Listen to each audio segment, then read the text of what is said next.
Hello, everyone, and welcome to today's Talking TIM webinar. My name is Kevin Vita, and I'll be helping facilitate today's webinar. In case you don't know, this webinar is sponsored by the Federal Highway Administration and hosted by the National Operations Center of Excellence, also known as NOCoE. NOCoE offers a variety of resources to support the transportation systems management and operations community.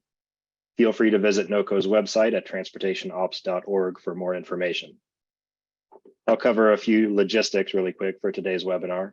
We're recording this webinar, and the recording, along with the presentation slides, will be available through the on-demand learning section of the NOCoE website. All attendees are in listen-only mode by default, but we'd like you to stay engaged by using the Q&A pod for comments and any questions you may have. We plan to have the Q&A session at the end of our webinar, so if you have any questions, we encourage you to enter them as they come to your mind at any time. The questions will be read out loud one at a time by the moderator, and our presenters will answer each question as they are presented. That's all I have, and with that, I'll hand it over to our moderator, Paul Joden, to start us off.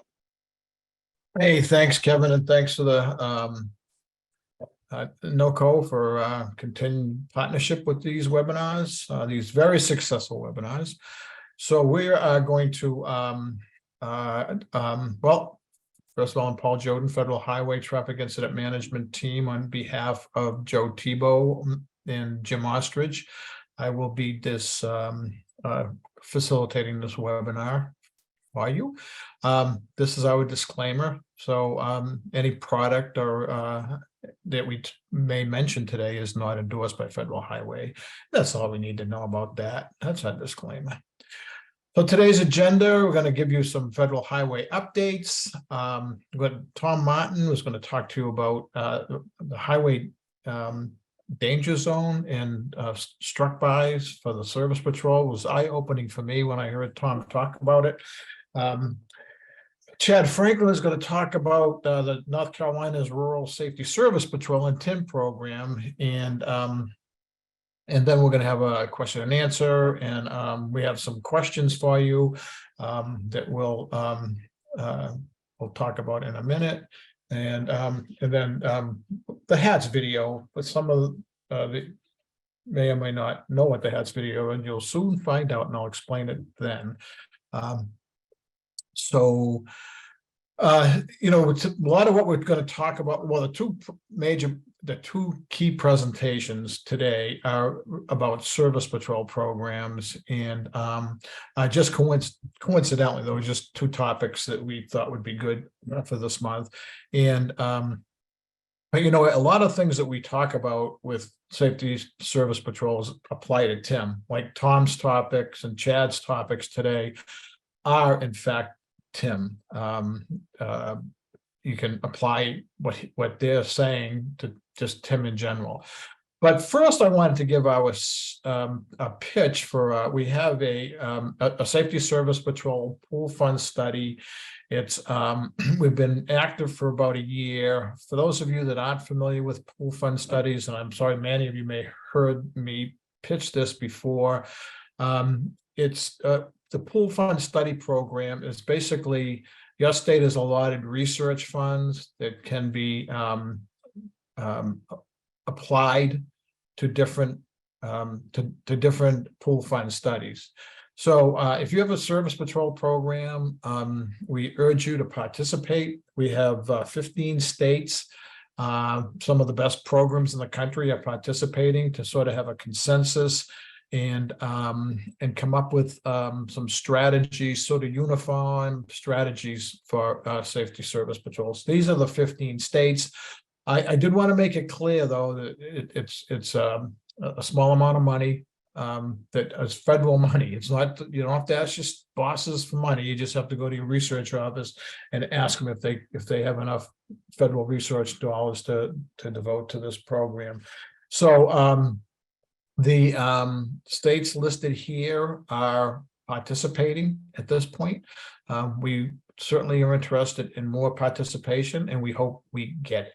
So any questions on that, certainly feel free to reach out to me. I'm happy to explain further and explain the process further. So with that, Next month, we haven't finalized the speakers yet, except for one. We're going to talk about TIM and managed lane facilities. So many of your states have managed lanes.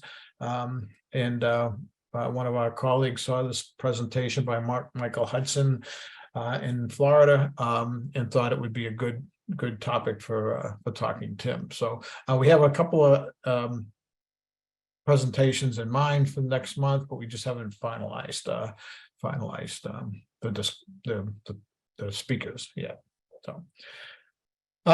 So these numbers, Jim didn't make it, right, Jim? Jim wasn't sure if he could make it or not, so it looks like he hasn't. So these are numbers that are old, and I don't have the updated numbers.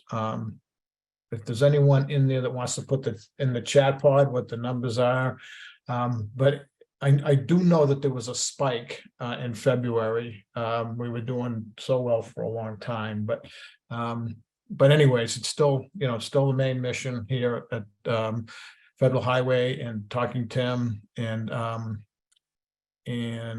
we are focused on these responder struck bys.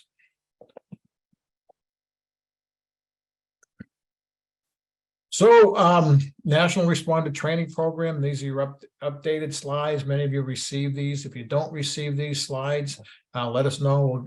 We'll get into it. Interesting to note that there's been 7,200 responders trained in the last 42 days. So the training is alive and well and still happening throughout the country. If it's not happening in your state, why not?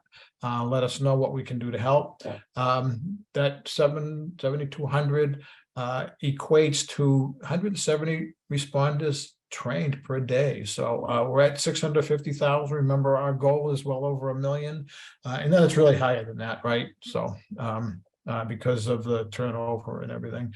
These are your numbers by state, the total numbers by state. So we thought we would, if your state is low, let us know. We can do what we can do to help. We're interested in helping.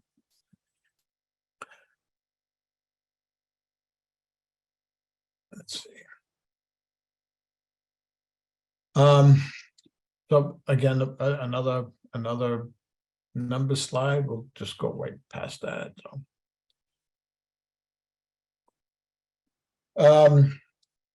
So this is the percentage map, and many of you, we have basically adjusted how we collect the numbers. We now have a new goal of 60%. This map, we had to make adjustments. Basically, you can't have over 100% of what any particular discipline has. So, if you recall, the previous maps had 110%. A few states were over 100%, and that can't be right. You can't have over 100%. It's actually probably far less than that. So our great contractor team did some adjustments with the numbers in order to make it more realistic, so we can have realistic goals and realistic numbers there. And I'm not 100% sure on how she did that, but if you have any questions, let us know, and we'll explain it further. This is the latest update on training per state.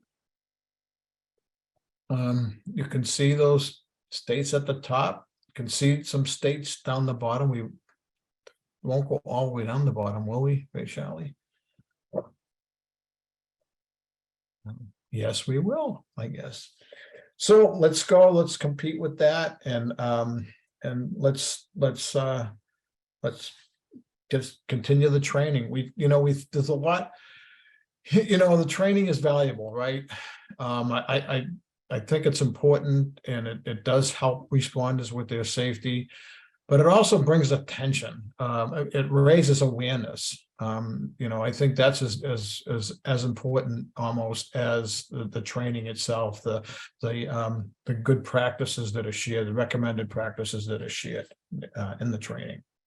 So with that, I think we have our next speaker. Oh, we're going to talk about, so when Chad Franklin talks about, he has a little section on sharing a video, and that's going to be part of our the last bullet for our everyday counts, technology for saving lives, that many of you have heard about. So we won't get into that today.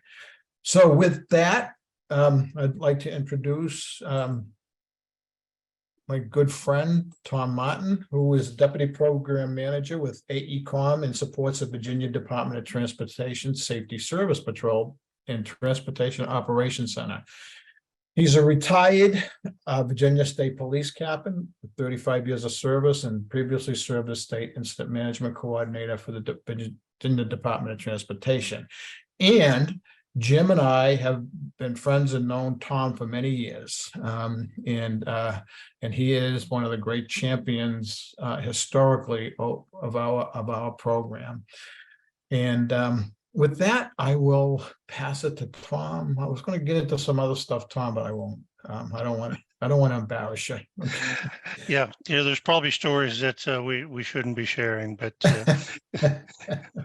Paul, thank you so much for the introduction, and thank you for the opportunity to engage in a presentation today. I manage the Virginia Safety Service Patrol Operations Center and Safety Service Patrol, and we just completed 5 years on this contract, and we took a look back at 5 years worth of crash data, if you will. Now, keep in mind this project, we have 229 Safety Service Patrol operators, and we do operate throughout the entire Commonwealth of Virginia, north, south, east, and west. So we have urban interstates and we have rural interstates. So next slide. And over the period of 5 years, just for a frame of reference, I mean, we've driven 42 million miles, enough to circle the planet 1,700 times. So you can see from that we do spend a tremendous amount of time on the highways, and about 100,000 total incidents that we respond to. And we respond to, the variety of Safety Service Patrol incidents, whether they be lane blocking crashes or whether they be assisting the motorists. Next slide. Now, during this period of time, in 5 years, I look back at all of our crash data, and we've had 179 non-preventable crashes in the last 5 years. So in 60 months, 175, what we have categorized as non-preventable. That to us means our safety division has determined that we did not contribute to this crash in any way. Now, we've had preventable crashes. We've probably backed into the same pole at Wawa, 3 or 4 times, and we'll get too close to the guardrail and scrape the side of the truck or tear the mirror off on a sign. But those are the ones that would be preventable. These are non-preventable, again, that we have determined that we did not contribute to this crash. Now, out of those crashes, we've had 6 of our Safety Service Patrol operators sustain injuries in those crashes, and 19 trucks have been totaled during that 5-year period. So 179 trucks, we've had 179 preventable crashes, and 19 trucks have been totaled in that period of time. Next slide, please. And just so you understand what it is that the motorists are hitting, we drive Ford F-250s, changeable message signs and arrow boards, whale and lighting package, the compliant chevrons. We have cones, flares, lights, ways, connectivities. And in our trucks, we do have cameras, and they're forward-facing, rear-facing, and in-cab facing. And those cameras have proved to be very invaluable to our program for training and for the accuracy of determining any fault. But do we call it a truck or do we call it a target? After all these times, I'm starting to more refer to them more as a target than a truck. Next slide. We looked at the causative factors, and unfortunately, there is no one causative pattern. We've been on the left shoulder and on the right shoulder and been struck. We've been blocking lanes and been struck. We've had the initial scene set up, which is one of the most dangerous times, really, when you first arrive. We've been struck during that process. Clearance, certainly another dangerous time. And we've been struck. We've been on the scene for excess of 30 minutes. So full scene set up and we've been struck. There was no pattern between whether it was rain, clear, wet, dry. All of those occurrences have happened. Whether it was day or night, no real definitive pattern. And again, rural interstates and urban interstates have all been causative factors in our vehicles being struck. Next slide. And drivers, certainly the drivers are probably the one most common denominator, but there's no one state that has dominance. We've been struck by the drivers from the majority of the states. Most of them certainly are going to come from Virginia because that's where we are, but even in that, they may not be local to where the crash occurred. Age groups, we looked at age groups, younger drivers, older drivers. It made no difference. All genders, no one particular gender was a standout of causative factors. Of course, the one common factor was the D drivers, and we have many names for them: drunk, drugged, drowsy, distracted, many more D designators for those type drivers. But again,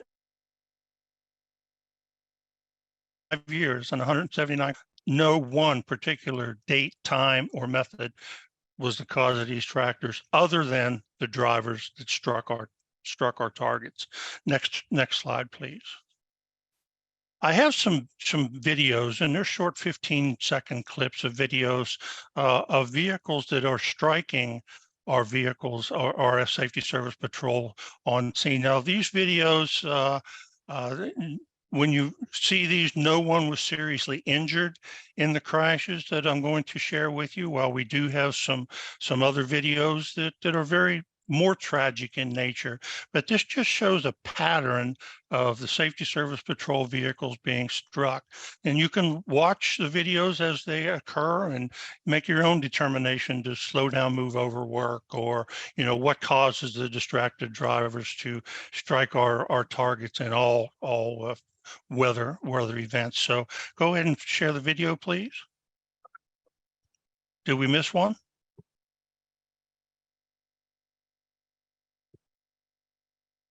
Yeah, we missed one. Vishal, you. Yeah, this is first one. Yeah.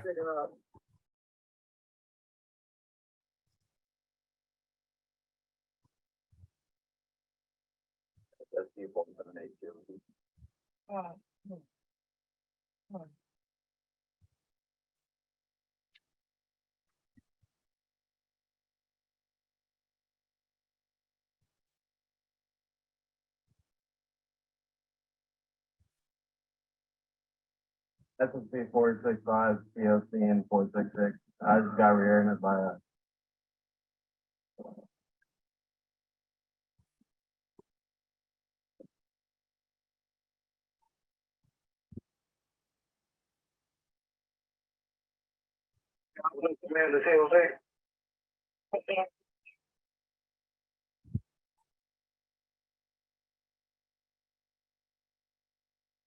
transfer of the Avenue Command to Northampton.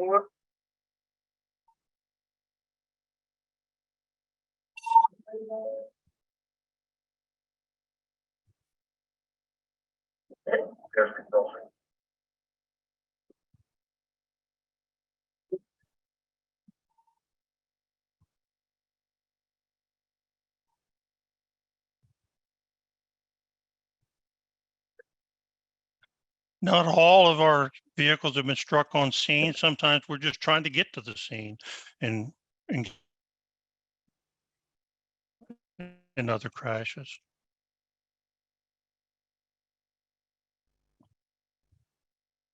This particular one, see the operator, the driver on the vehicle was struck in the rear.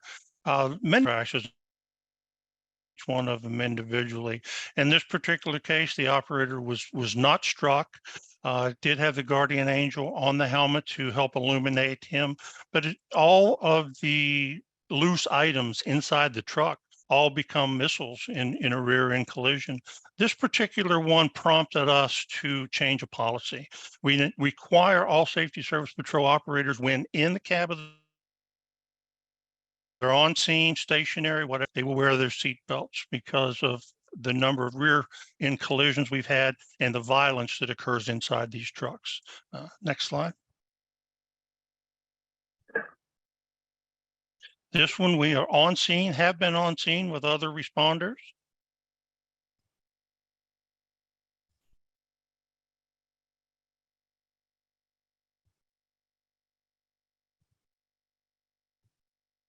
Fortunately, no one was seriously injured in this rear end collision, which forced our truck into police cars.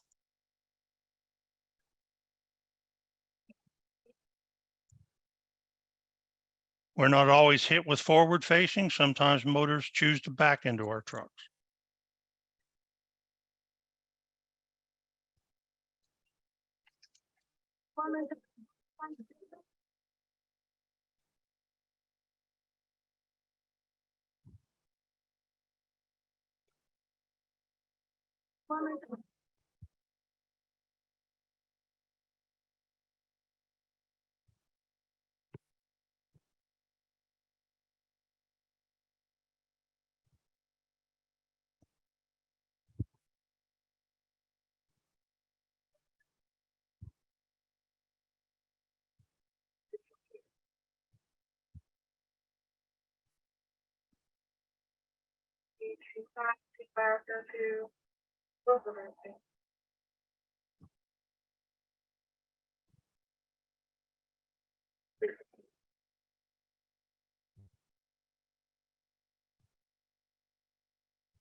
So as you can see, the variety of the crashes, all different types of crashes, all different weather events.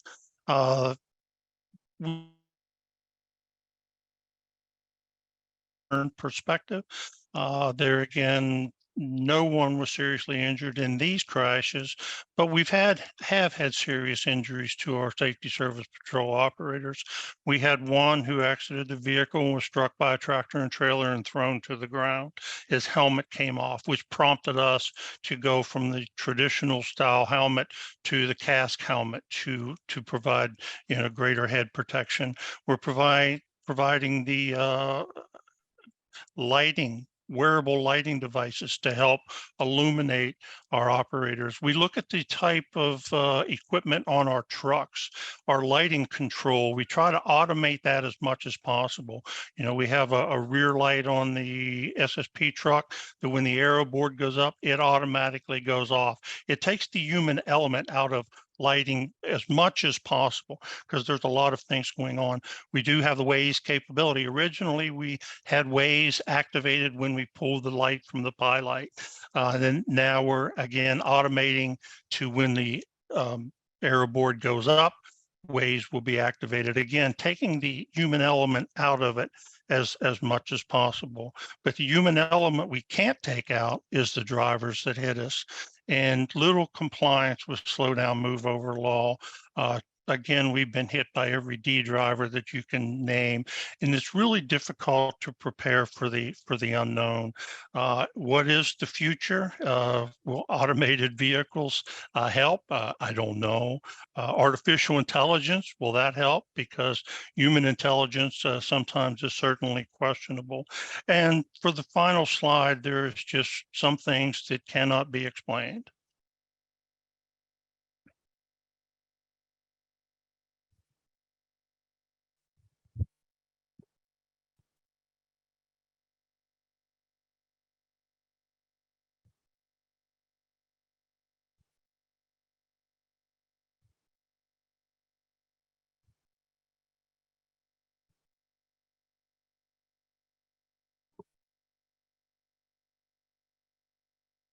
Should we put the vehicle in park before we get out?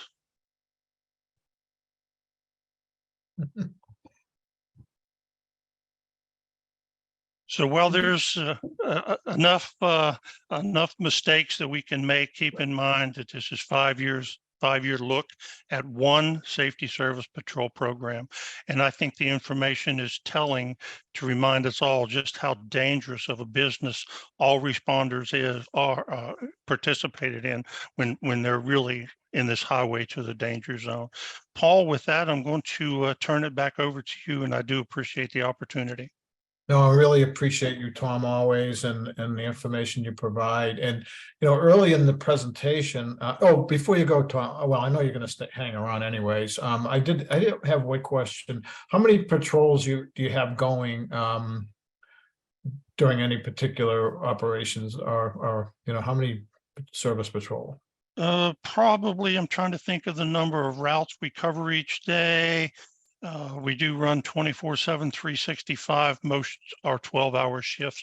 We're running about 60 routes each shift. In other words, each day, we're running about 60 routes. And remember, we have 5 regions.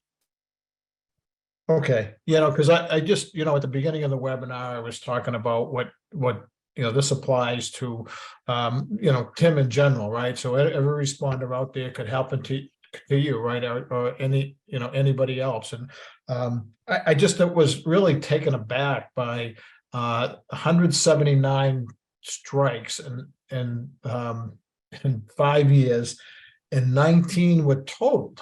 I mean, what, when we're trying to make the business case, for public agencies, certainly effective TIM and all the protective equipment and that's necessary, those got to be, very, very compelling arguments. If you're a manager of a program, when a vehicle is taken out of service, 19 vehicles are taken out of service. And, we, through our executive leadership group meeting and some other activities, we are hearing about the concerns in the fire community in particular, where we, the fire trucks are providing blocking and are getting struck. And when those fire vehicles are taken out of service, we heard recently that it takes 4 years to replace them if you need to replace a fire truck. So, now that fire truck is not available to respond to other emergencies. So, something to think about. Where I know where every single person here and many others are working to try to address this problem as best we can. But yeah, so and Paul, just a final comment on that is I don't have the actual cost data, but it is extremely expensive. We lose a truck, we drop $100,000 to replace it, whether or not we ever recover it from the responsible party. During COVID, we weren't even able to get trucks, so we had to, put extra stress and pressure on the existing trucks we have. So while, the safety of the people is always the priority, there is a business side to this, and it is extremely expensive. So thank you. Yeah. Thank you, Tom. Thanks again. Always a pleasure to have you around. And we're going to have some Mentimeter poll a little later on, and one of the questions they're going to ask is if you're aware of any struck bys in your agency. So just get that in your head in case I'd just like to hear more of that, numbers per agency or per operation. We just don't have a handle on the extent of the problem. We do know it's a problem, and we don't have a good method of collecting that at this point.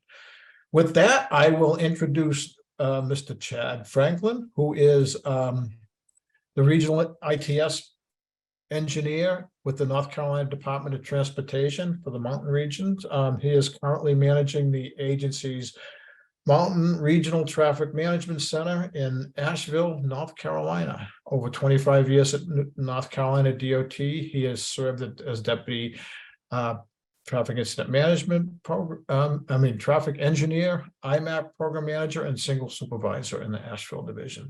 So we just met Chad recently at the pool fund study annual meeting, the pool fund study that I mentioned previously.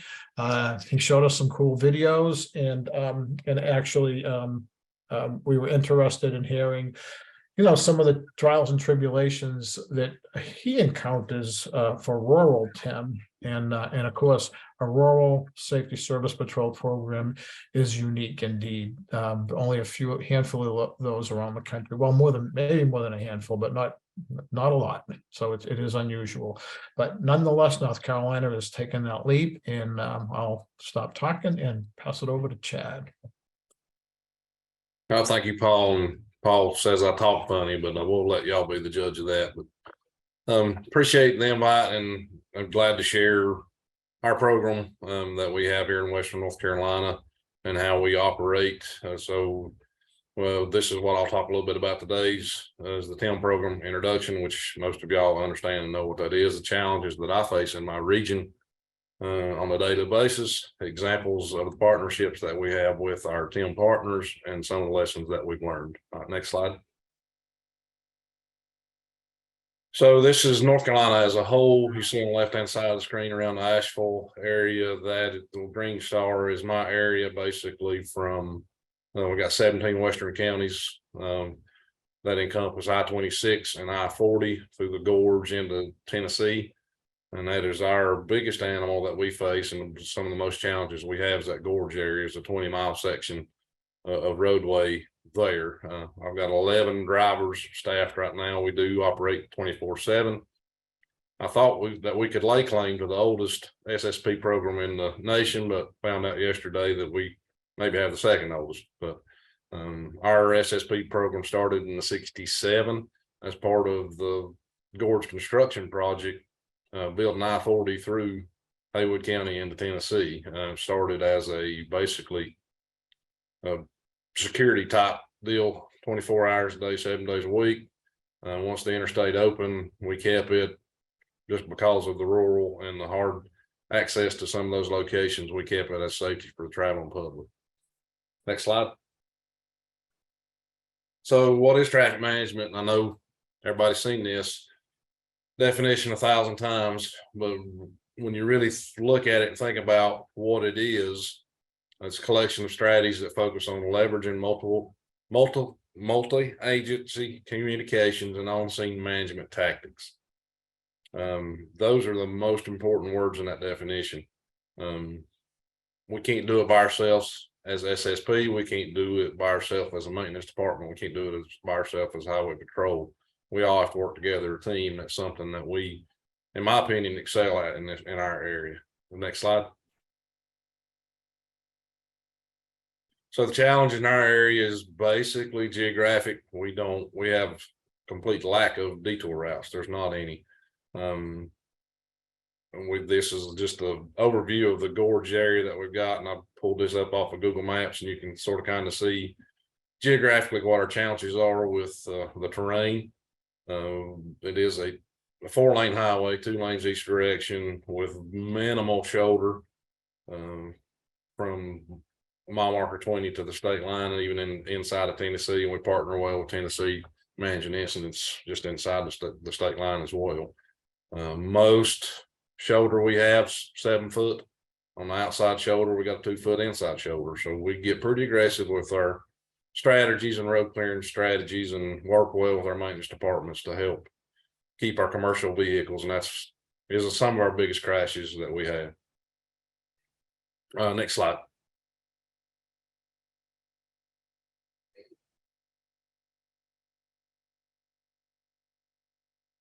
While that's playing, I can talk a little bit about it now. I think we may have to let it play out before we swap over, but we do have 2 grades, Old Fort Mountain, Saluda Mountain grade on 26. We've got Old Fort grade on I-40 coming up into the Asheville area. If something happens and we have closures on either one of those grades, or you're looking at it probably an 1.5 to 2 hour detour around that, and you have to go back several miles to make that detour happen. This example, if you're familiar with the Asheville area, the picture on the left from Asheville to Knoxville is 111 miles, hour 48 minimum. time travel on a normal basis. Detour traffic pattern. If we have something in the gorge, we have to go all the way back to Asheville around the 50-mile marker. Detour them up into Johnson City down 81. It's 171 miles, 2 hours and 40-minute travel time. So that's about the best detour we have in our area. So that's one of our biggest challenges. Next slide. So when we do have a major incident on the interstates, GPS takes over. If you'll look, that is a tandem axle box truck with a sleeper cab who went down a Forest Service road. So he went a couple miles down this Forest Service road till he actually bottomed out, busted the oil pan off of it, and had to stop. Took the recovery company 3 days to get him out. They had to wait till it quit raining, dried up, and had to bulldoze him out to get him back out of the road. So that was in this location when we have a major blockage in the gorge area. Local fire department will come and rescue even private cars off of this road trying to get around and follow that GPS through the area. All right, next slide. So our partnerships and what I was talking about is one of the most important things we've got. We are rural area, so still small community. A lot of our partners, we know them real well. We spend a lot of time with them in incidents or talking during team meetings and that sort of thing. But next slide. So the reason I exist in the position that both our division engineers, I work Division 13, Division 14, NCDOT as a region.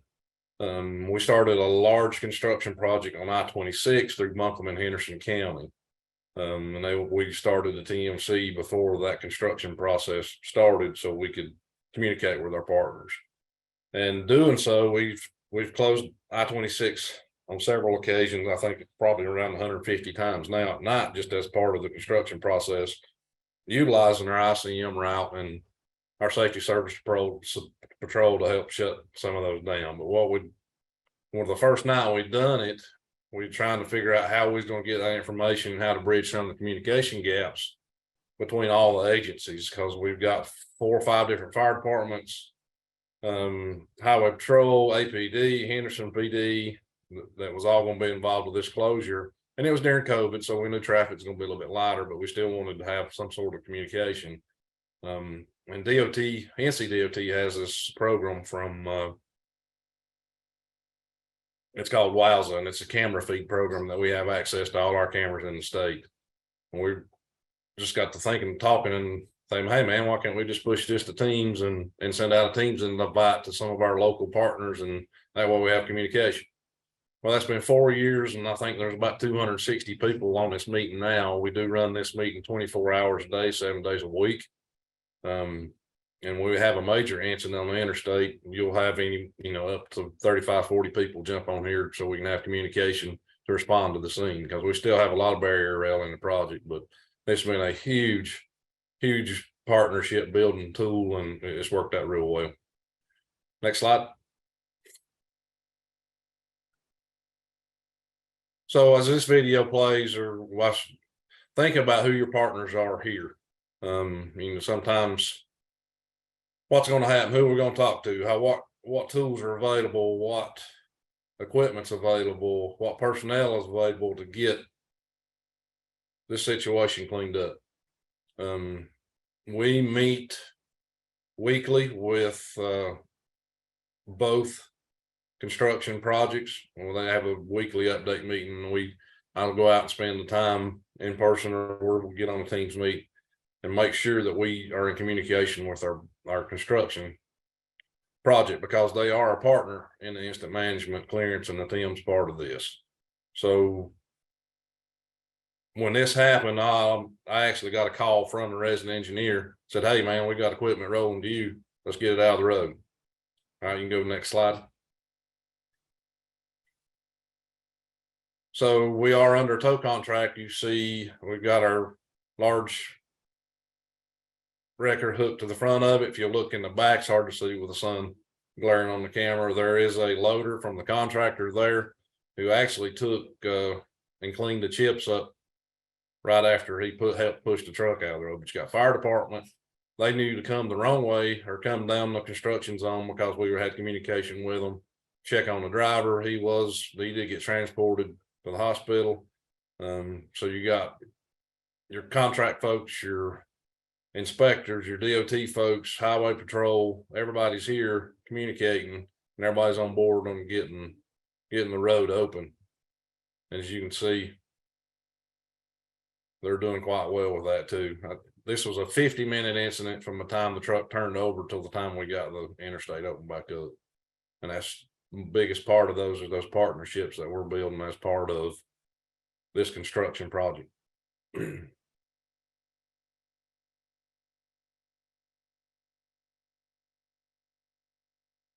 We've had 3 or 4 incidents since this happened as well, with the contractor actually rolling tracos or front end loaders or some sort of fork truck to help get the road opened up. And they've been a huge partner on the construction side and the incident management side of this project as well.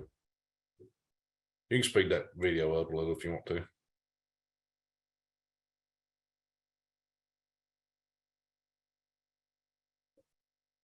I think you just click on that lower bar, it'll jump it.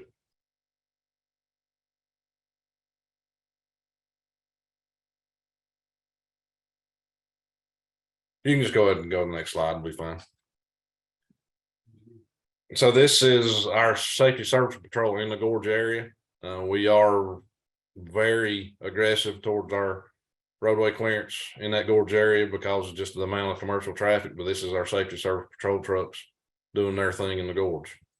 And this happens, it don't happen all the time, but it happens quite often where we can get enough shoulder and get things out of the road and get things rolling again. About I think it's about 60,000 the traffic count. 30,000 of that is commercial trucks in a 24-hour period of time, so we get pretty aggressive with that down there. Okay, next slide.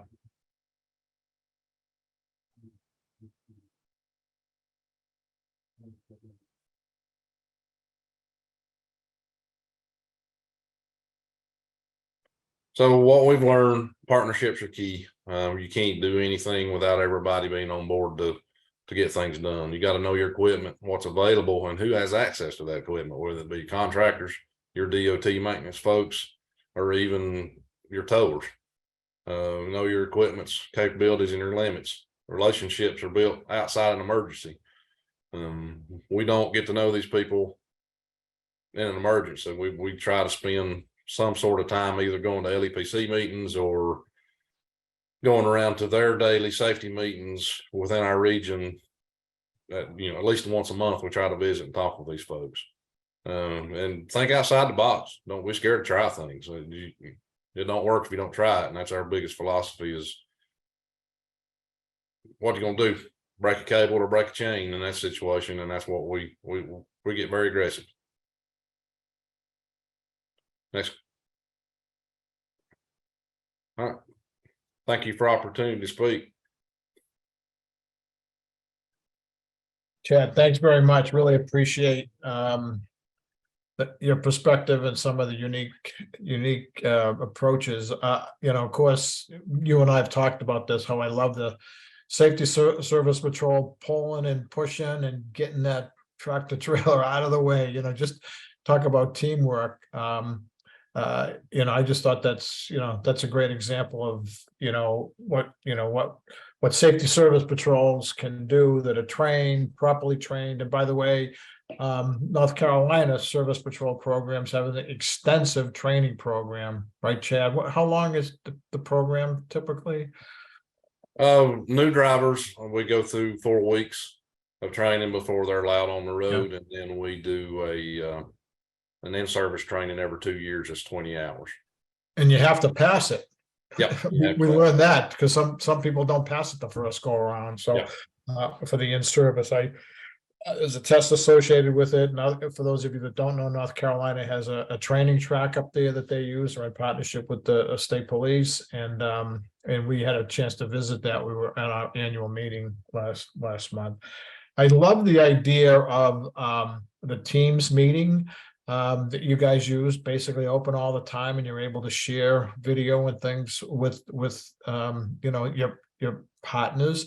And I guess that's one of the things, so the creative thinking that, you know, when we're talking about everyday counts, the EDC program, and how we can further engage the EMS community, where that's that there's some, we're gonna have to look into that. That's really cool. That might be a presentation in itself, Chad, sometime. Now, it's worked really well, and even now, outside of the project limits, APD, we've got cameras outside the project limits as well through the Asheville area. So if we have something, and you know, APD, both the EOCs, Buncombe County Emergency EOC, Henderson EOC are both on there. And if they have something where they know we got camera coverage, then they'll request to have something there so they can see what they need to respond, or what we need to respond. It's worked out really well. Oh, excellent. And you know, a lot of good information. The other thing that I just recall is, I wonder how many programs throughout the country are prepared to have their contractors in a construction zone help like you do. You know, how prepared are people for that? You know, I know I'm from Boston. I know I don't have an accent, but I don't either. Let's take a poll. Who talks funny, Paul or Chad? You know, but you know, in the Boston area, for example, there are a dozen or more, you know,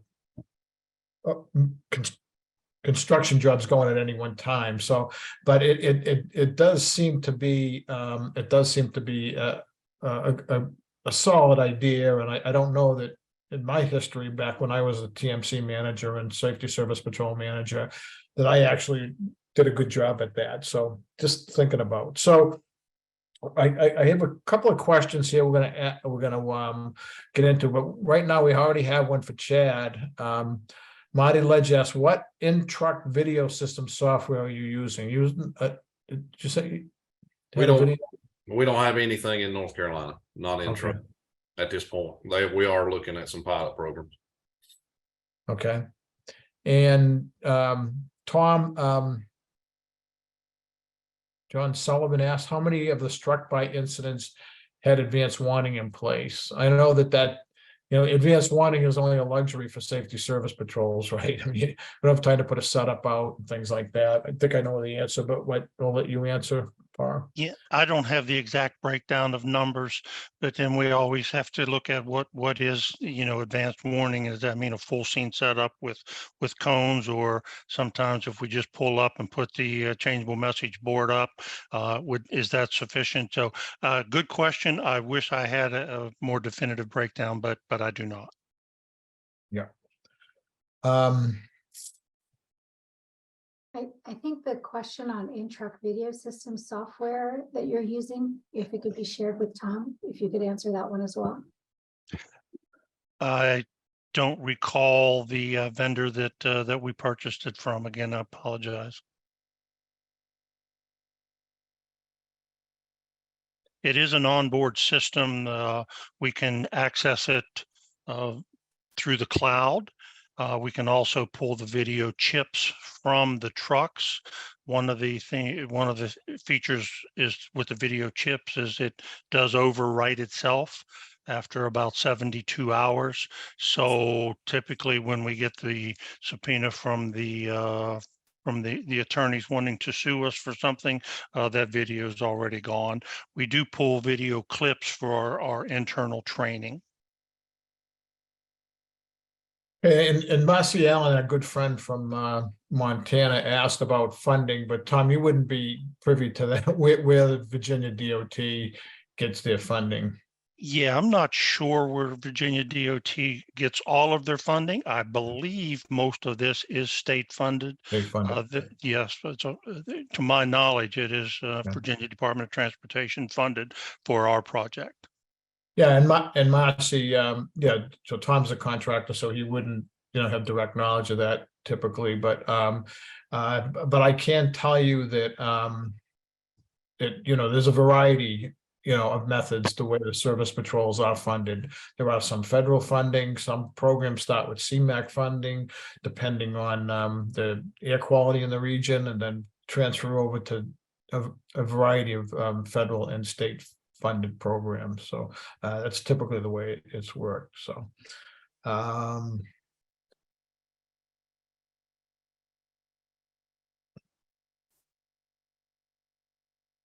when a cleanup begins out of the roadway, I guess this is probably for Chad. How often is unloading the cargo necessary? And are you concerned about trying to salvage the load?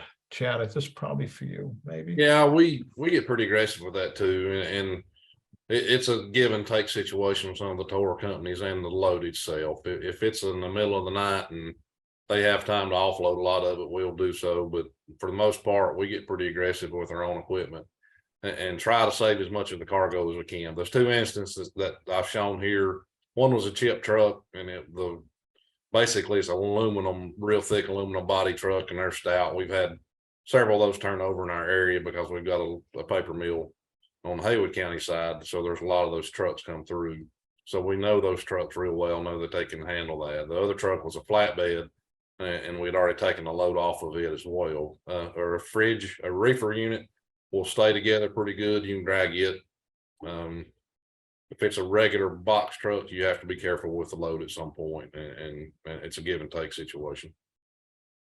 It is a good topic for those of us that have been around a long time in the TIM world. Trying to save a cargo, to appease an insurance company, for example, can often delay recovery for a long time. I don't know how often that happens anymore. I'm not in the loop anymore, but I know years ago it was a problem. And even back when I started with Federal Highway, it was a commonly heard issue that we have a few $1,000s worth of cargo, and we're gridlocking a whole area, a whole regional metropolitan area or something like that for it's ridiculous oftentimes when we're worrying about the cargo and worrying about the condition of the vehicle. The vehicles are rolled over, it's already in bad shape. So when we hear stories like that, it's frustrating, I guess. So when we but I think the programs have evolved over the years where that's not as much of an issue, but I don't really know for sure. So with that, Vishal, is there any other questions you see? There's one question. Is there a downside with saddle tank stabilization prior to dragging? And a comment about some agencies not being able to drag large trucks. So I don't know if Chad or Tom has any response to that.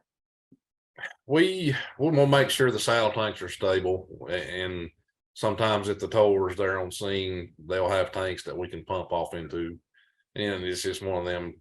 It's a case-by-case situation. If the tanks are in good shape and the side that it's on, the tires have air in them, then it's typically the tanks are held high enough to where you can drag them without having to worry about losing any of the diesel fuel. And there was a question from Jerry Preeti about what additional systems, if any, do you have in place for communications in the gorge area? In rural Montana, we struggle with this due to the terrain and distance. Do you have mobile repeaters and cell towers? Actually, Viper works real well, minus just a mile or two around the 2-mile marker as you get closer to the Tennessee state line. We do have Viper towers that hit, so it's about 95% through the whole gorge area. So the Vipers work well, minus one little area, and we've actually got low band that we communicate with our Haywood County EOC, so our guys are in constant communication with someone at some point in time. Yeah, I'll just go back to the commenting on the whether some you're right, some agencies and some jurisdictions have different policies on dragging vehicles off the road. Some management are concerned about tearing up the road, for example, it just varies in most, but in many places now, they push and dragging is standard, as you heard from Chad. So, but it does vary, and yeah, you have to follow the guidance and your bosses, what your bosses want, what the procedures are. So We've had good success in getting recovery from the insurance agencies, any pavement damage or anything that was caused by the crash. So if we groove the pavement and on removal, then insurance companies, for the most part, we're recovering those costs at a pretty high rate. yeah, Carl Zimmer mentions that the state's hold harmless law would often, he says it would cover a wreck, but it would often cover a wreck. I'm saying sometimes it's a fight, but hold harmless laws vary from state to state. But I think that Carl is maybe still in Pennsylvania. I don't know, but anyways, guardian angels are the light. Tom, you want to just explain a little bit? You mentioned guardian angels. Are these lights what you are seeing more and more responders using? Yes, we went to Guardian Angels to provide, additional visibility to our safety service patrol when they're outside the vehicle. There's a number of ways they can wear them. They can put them on their arm, some attach them to their helmet, and it just provides a very bright light to show where that person is in relationship to the truck. So we've been very pleased with the Guardian Angels for personal protective visibility. Our guys run them as well. Yeah. Hey, we need everything we can get, right? I mean, even, at first when I saw those devices, I was, somewhat reluctant and being somewhat cynical, but boy, we just saw them recently at a conference, and folks are using them and loving them. So I think that's the way to go. All right, looks like we've expired the questions, right, Vaishali? And Yes, there is a general question that's outside the purview of Chad and Tom on, are there any use cases for big data or AI to support TIM in general? So I don't know if you want to save that for our next Talking TIM. yeah, we'll have to save that for another. Yes. If you want to reach out to me directly, whoever provided that question, I can give you some information. There was a whole TRB project on big data and TIM that was just in the final stages. So we want to know if you will go into the menti.com and use the code that you see on the screen, or you can just click in the chat pod, right? Rochelle, you have a link there? Yes, I'll go ahead and re-enter the link. One moment. Yeah. So we're interested in hearing what the name of your programs are. I know there's a lot of them. There's a hero program in Georgia, and a lot of them call them help, and just curious what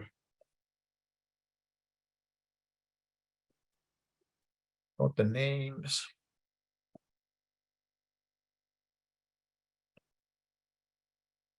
Yeah, the link's right there in the chat pod, the last entry. IRTs. Washington State, one of the best programs in the country. Our good friend Vince. IMAP is North Carolina, right?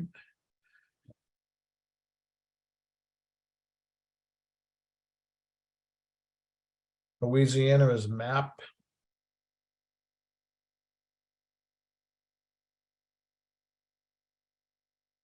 Road Ranger, Florida, right? IRT. First, Hero is also in Texas. Okay. Where's the first program from? I have heard of that before, but I'm not. Railway Incident Response Safety Team. Forget. Well, the national name is Safety Service Patrol, and we just discussed this recently at the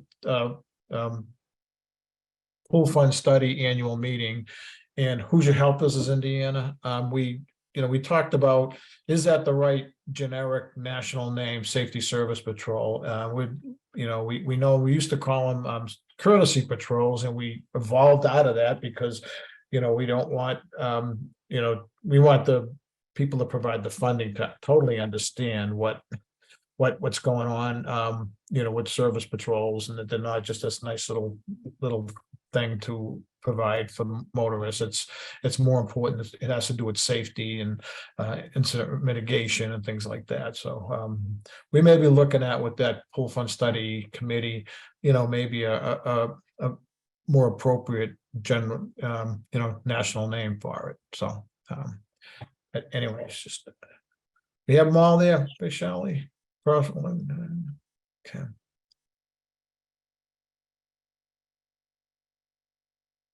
Freeway courtesy patrol, yeah, that's one we caution against.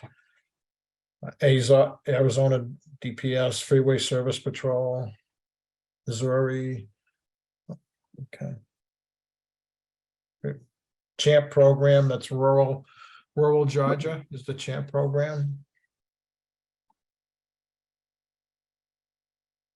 Rhode Island is just about to kick off their service patrol program. Expected to be SOS. Okay. Safety and Operations Service. Okay. And the first program was out of Minnesota. I was going to ask that. I was wondering what I forgot to ask that. That's Minnesota, huh? Okay. All right. Okay, next question. Yep. Next question. So what, for those of you that know, what level of service does your safety service? So some are full function, right? They're highly trained, and then others are just a baseline service. They change tires, fix flats, provide gasoline, give a jump.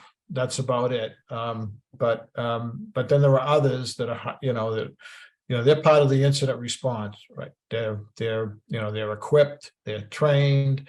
When an incident occurs, the other responders are looking for those full function folks. So no one's admitting to having a baseline service, huh? And it's okay. It's okay. There we go. Someone admitted it. I would say when I managed the program back in Massachusetts, it was a baseline service. It was, it was, just a very basic needs, get the people off and running, and call a tow truck if needed. That's about it. So I'm pleased to see so many full function out there, though.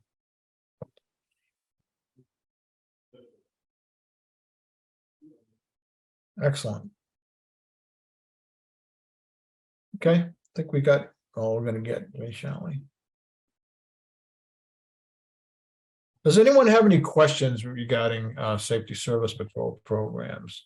And what do we want here, Vishal? Just to put it in, right on into the Mentimeter or into the chat pod? Yeah, you could do it in the Mentimeter, or if you prefer to do it in the chat pod, that's an option as well. Any questions? It seems like we have a lot of knowledgeable people out there, so.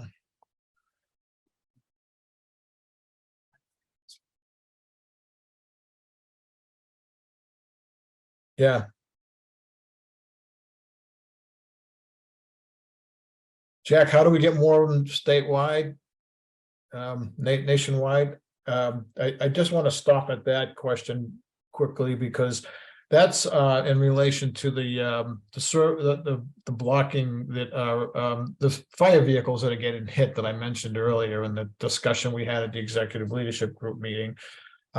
That's a state-by-state call, that those programs are oftentimes hard to get funded for. They're not on duty 24/7 in most states. A lot of states, we heard Virginia is on call, is on duty 24/7.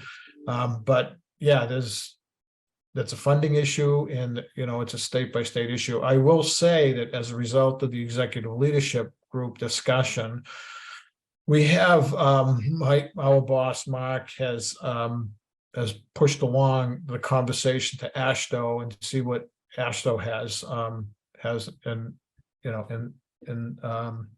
what they can do and how AASHTO can present the problem to the state DOTs and make them aware of the concerns with these fire trucks getting struck and out of service and things like that. So how many wear helmets? It's a good question. I don't know. That's good. Yeah. So what makes a service patrol full function? And you know, I mean, anyone can chime in here. But you know, as I said, the full function is, you know, those are really equipped, well-equipped programs. If you look at the back of the Tennessee program, I forget what they're called, or the Hero program, or the even the, you know, several of these programs, like those are just two that come to mind because they're big, huge trucks.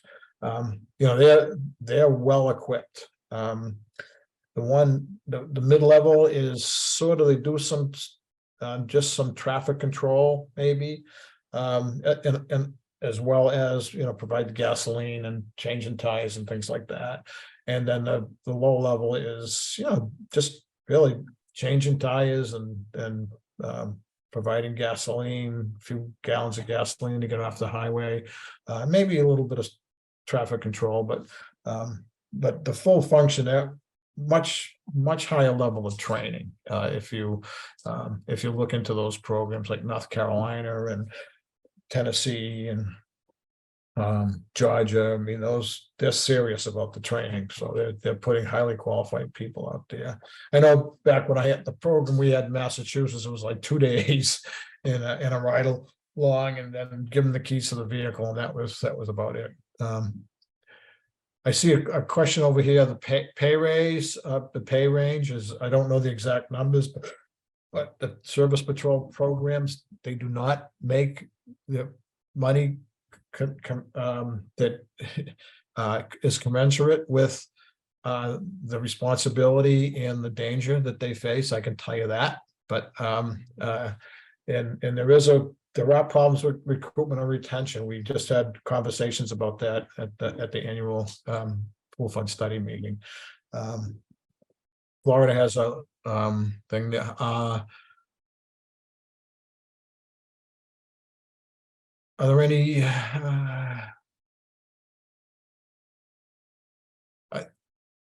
are any safety service patrol programs training their operators in self-defense? That's a good question. I don't know. That's the first I've heard about that. It looks like Serco in Louisiana. Serco has a good, solid program we learned about. They're the latest member of the pool fund study.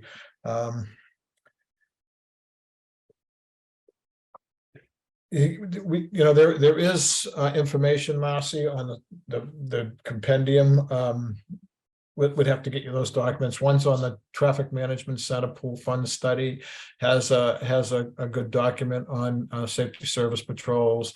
We're actually, one of the things we're doing with the Pool Fund Study is updating that and enhancing it quite a bit. So well, I did put a link to the 2017 document on safety service patrols in the chat pod, and that has a little more information on what it means to be a full service versus a basic SSP program with examples. There's a question in here about Pantel Zoom, but it's the streaming to the TMC. There's only a few that have that.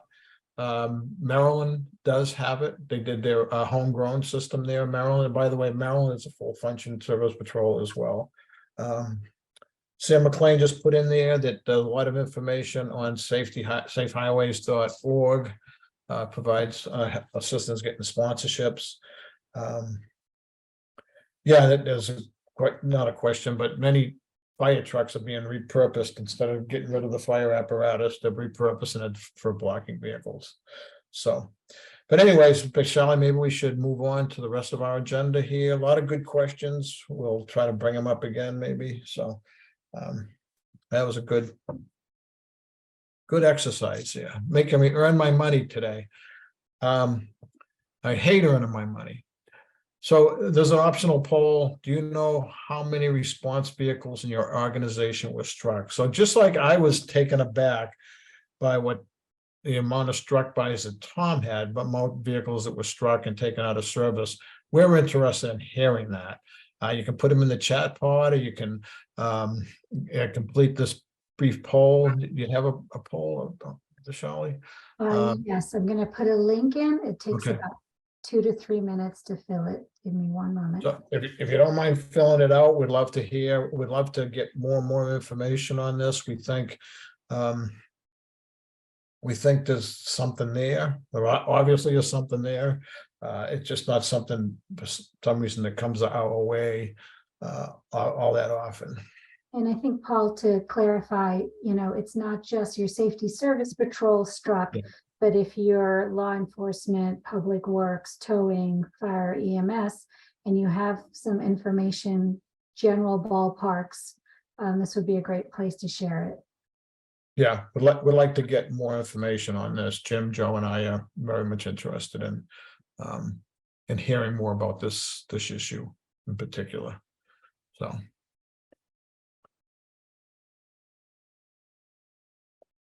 So we have a special treat. So some of you may know, most of you may know that Tom Martin is a movie star. He was our first presenter here. And before we get there, I also wanted to tell you, Tom, correct me if I'm wrong here, but the Pentagon is actually in Virginia, right? And you were at the Pentagon during 9/11. You were the captain in charge of that region during 9/11. Is that correct, Tom? That is correct. Pentagon is in Virginia. It's a Virginia asset. And, The and internet, you were on duty, and you were on duty then? But when 10 minutes out from when the plane hit, yes. 10 minutes out on the plane. Okay, that's what I thought. So that the lot we're not sharing about Tom here, but that's one of the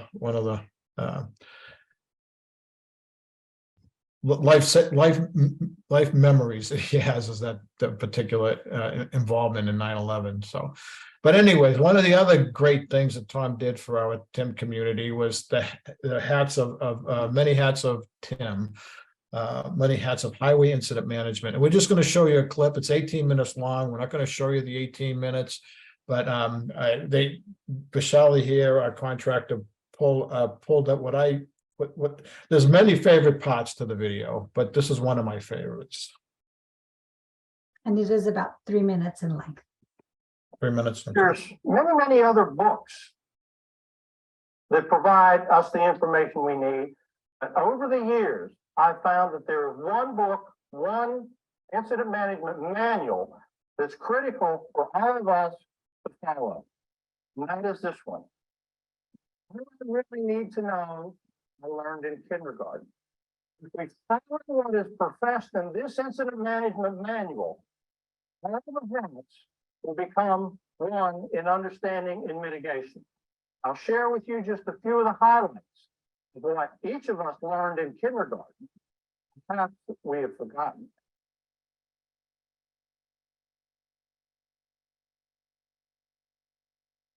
Sure, we learned in kindergarten, share everything. Do we share everything? No, we're adults. We don't share anything. We certainly don't share information. We don't share time. We don't share many things. But we learned in kindergarten the importance of sharing everything. Incident management rule number 1. The next, play fair. Do we play fair? No, we're adults. We don't play fair. We don't have to play fair. We're wearing our hats. When we're wearing our hats, we're important. We're individuals. We don't need to play fair. Incident management rule number 2, we learned in kindergarten, play fair. Number 3, this was in there strictly for law enforcement. Don't hit people. Put things back where you found them. We could all learn a few lessons from that. Clean up your own mess. I don't know that we're very proficient in that. Don't take things that aren't yours. All of these pertain to that of incident management. Say you're sorry when you hurt someone. Do we do that as adults? No, we don't do that. We don't do that in our personal lives. We certainly don't do that in our professional lives. If we offend someone else wearing a different hat than ours, do we ever go back and say, I shouldn't have done that. I screwed up. Maybe we can do it better next time. We don't do that because we're adults. We have pride, we have egos, and we have big heads. Well, once upon a time, we learned. Say you're sorry when you hurt somebody. Wash your hands before you eat. That's a sick leave issue for all of us. Flush. Good rule. Warm cookies and milk are good for you. Law enforcement side, 7-Eleven coffee and donuts. Live a balanced life. Learn some, think some. Take a nap every afternoon. The more age I have, the more important I'm becoming. Just the last one. When you go out into the world, watch out for traffic, hold hands, and stick together. That hold hands part, personal preference, don't ask, don't tell. The rest of the information when you go out into the world, in which we do every day, watch out for traffic. It's critical to our safety. And stick together.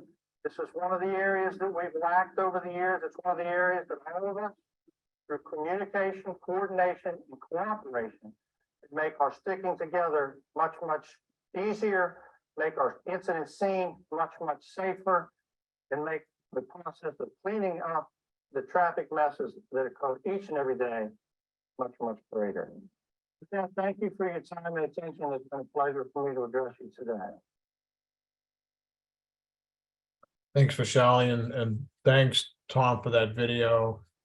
Jim has been trying to get Tom to redo that video with where we are today. But so anyone that the Hatch of Tim video is on YouTube. It's 18 minutes. I encourage you to use it. It still applies today. There's some really funny parts up front that we didn't play today, but and I saw that often that a few people are familiar with it and use it, and probably many of you many more than that, but I encourage you to use it. It's an oldie but goodie, and it still applies today in many respects. So with that, yeah, the HERO program in Georgia is an 8-week training program followed by field training, and it depends on the HERO does the self-defense training. Oh, interesting. Serco provides pepper spray. Man, where have we come? Well, I'll tell you, but Jack Sullivan is provided some information there about the helmets. The helmets is a hot topic lately, and there's some gentleman, fire lieutenant, that's making it a mission to coordinate efforts to improve an appropriate, or to get an appropriate helmet developed and more widely utilized, based on a colleague of his that had a severe head injury. So with that, do we have anything else, Vishali? Am I missing something? No, I think we are happy to actually conclude early today, which is unheard of. But yeah, the only other follow-up was, a couple other people said that they also provide self-defense training. So. Oh, okay. A couple other programs. It's interesting. We'll have to explore that issue a little bit more. Where have we come? Is we have to provide people that want to give help to somebody, they have to give them defense training. So with that, I don't think we have anything else, so I don't need to dance around. Again, thanks to Tom and Chad and everybody that participated today. It's important to us that you keep tuning in every month. We value your participation, and anyone that has any good ideas about what a presentation they might have that the rest of the nation may benefit by, would be more than happy to and talk to you about that. So with that, I guess we'll call it a webinar. So thanks, everybody. Stay safe.